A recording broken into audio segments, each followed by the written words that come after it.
Raji dance விஷயத்தை பற்றி தான் பேசணும்னு சொல்கிறத கேட்ட பாண்டியனும் கடுப்பில் நீ அதை செஞ்சே ஆகணும்னு முடிவு பண்ணிட்டேன். சரிம்மா, கிளம்பி போகிறதா இருந்தால் போயிட்டு வாமான்னு சொல்ல உடனே ராஜியும் சரி மாமா நான் போயிட்டு வரேன்னு சொல்லிட்டு உடனடியாக அவங்க ஏற்கனவே பேக் பண்ணி வச்சுருந்த தன்னோட சூட்கேஸ் எடுத்துகிட்டு கிளம்ப ஆரம்பிச்சிடுறாங்க. இதை பார்த்துட்டு மொத்த குடும்பமும் ஒரு பக்கம் ஷாக்கில் இருக்க.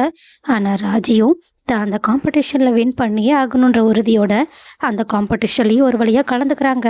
ஆனால் அங்கே தன்னோட குடும்பத்தை எதிர்த்து நம்ம இப்படி வந்திருக்கமேன்னு சொல்லிட்டு கொஞ்சம் டென்ஷனோடு இருந்தனால நல்லா பர்ஃபார்ம் பண்ண முடியல.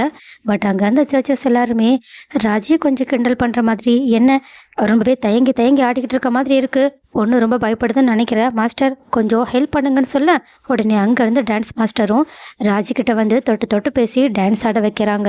இது சுத்தமாக பிடிக்காத ராஜியும் அவங்கள உதறி தள்ளிட்டு வெளியே ஓடி வந்துடுறாங்க.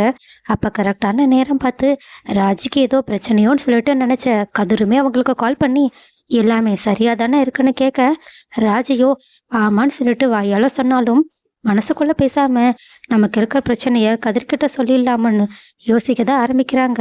ஸோ கைஸ், ராஜி கதிர்கிட்ட தான் இப்போ எந்த நிலைமையில இருக்கோன்றத சொல்லுவாங்களா? அப்படி சொன்னதுக்கு அப்புறமா கதிர் ராஜிக்கு கூடயே இருந்து ஹெல்ப் பண்றதுக்காக அவங்களுமே தன்னோட குடும்பத்தை எதிர்த்து ராஜி கூட வந்து நிற்பாங்களா? அப்படி நடந்தா நல்லா இருக்கும்னு யாரெல்லாம் நினைக்கிறீங்க? ஒருவேளை ராஜி கதிர்கிட்ட உண்மையை சொல்லாமல் நம்மளே இந்த சுச்சுவேஷனை ஹேண்டில் பண்ணிக்கலாம்னு சொல்லிட்டு மறுபடியும் ஏதாவது பிரச்சனைக்குள்ள மாட்டிக்க போகிறாங்களா என்ன?